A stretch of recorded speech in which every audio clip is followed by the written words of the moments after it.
Hola, mi nombre es Omar López Benítez, soy alumno del Instituto Tecnológico del Valle de Etla, del Nodo del Espinal, Oaxaca, de la carrera de Ingeniería en Energías Renovables del quinto semestre.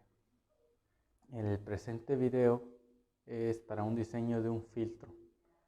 Bueno, el diseño de un filtro paso bajo es aquel que de bajo pasar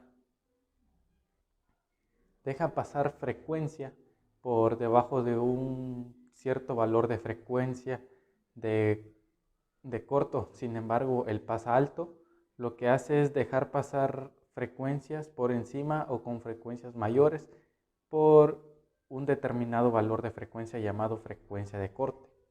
Esto ocurre si lo que queremos es dejar pasar ciertas frecuencias comprendidas entre un margen de frecuencia, lo que sería un ancho de banda. Cuando queramos pasar una frecuencia comprendidas entre dos frecuencias de corte, estaríamos hablando de un filtro activo paso de banda. Bueno, la curva de la respuesta en frecuencia A de B, esto sería la curva de la respuesta en frecuencia con la ganancia en decibelios y la frecuencia en el eje horizontal. De tal manera que la frecuencia de abajo,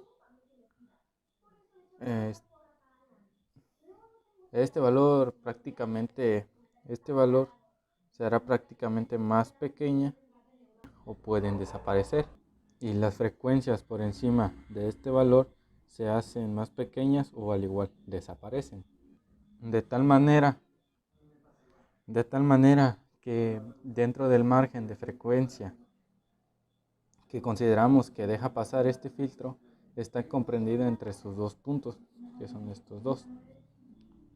En este podemos ver el tipo de filtro que bastará con interrelacionar, pues un filtro activo paso bajo, que es este es el paso bajo, y el otro paso alto, de manera que por ejemplo hemos colocado el filtro activo paso bajo y la salida que nos conecta a, la entrada del filtro activo paso alto, de tal manera que la salida solamente pasarán las señales de entrada que estén comprendidas entre los valores de frecuencia. Cada una de las etapas nos permite realizar una amplificación de tal manera que, como las dos etapas tienen configuración de inversores, la ganancia de este primer amplificador sería uno de los coeficientes R2 sobre R1, y este otro sería uno más del cociente de 4 entre R3. Si tomamos lógicamente valores distintos de R y C, y como R' y C', la frecuencia de corte de este dispositivo será distinta de la de este otro. Esta será distinta de este otro.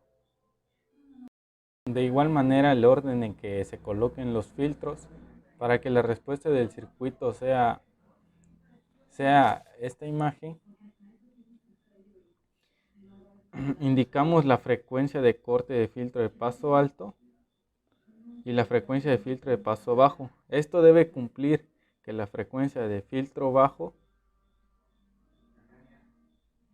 la frecuencia de paso de filtro de paso alto sea más pequeña que la frecuencia de corte de filtro de paso bajo, porque en el caso contrario eliminaríamos toda la señal de la salida.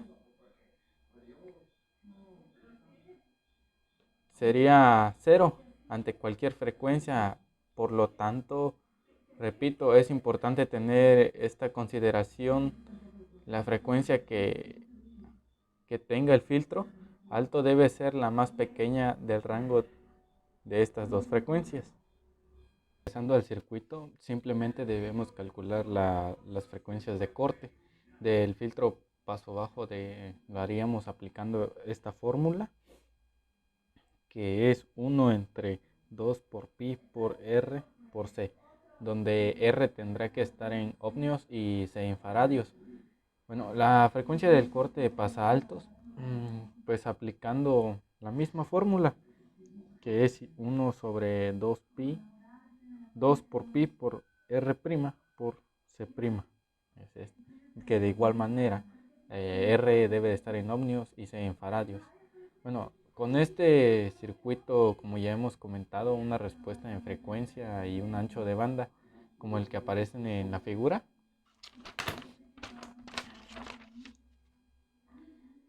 En esta figura, ah, de tal manera solamente que a la salida, este sería nuestro ancho de banda, esto que tenemos acá adentro, que estoy como que pintando. Este es nuestro ancho de banda. De tal manera que solamente a la salida obtendremos frecuencia. De este lado obtendremos frecuencia con un suficiente valor de nivel de tensión comprendidas entre estos dos puntos. Entre la salida estará referida a estas dos frecuencias y frecuencias inferiores. A, prácticamente estas serán muy atenuadas o desaparecerán, y las frecuencias superiores, que son estas, de igual manera pues también serán atenuadas o directamente van a desaparecer.